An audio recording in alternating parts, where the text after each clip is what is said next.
In today's video, I'm going to teach you how to blend two images together in Affinity Photo. We're keeping it simple and clean by using the normal blend mode and the opacity control, which is a reliable way to create a smooth, natural mix between two photos without introducing unexpected color shifts. First, open Affinity Photo so you're in the main workspace.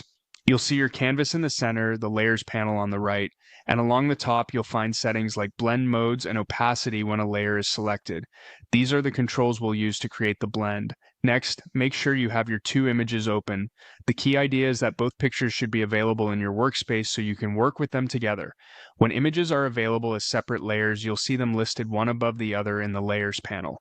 The order matters. The image on top will be the one you fade into the image underneath.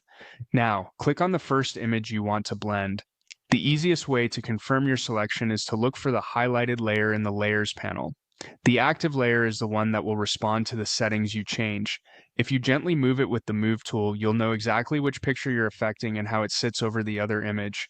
But don't worry if you don't need to reposition it. Selection is what matters here. With that top image selected, look for the Blend Mode menu and make sure it's set to Normal. This ensures the colors remain true and the effect is purely a fade. Then adjust the opacity slider slowly.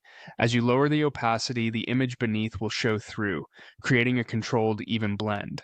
Take your time and watch the overlap areas, skin tones, skies, and edges, until the transition feels balanced. There's no single perfect number, but many blends look natural somewhere in the mid-range. If you need a touch more of the top image, nudge opacity back up.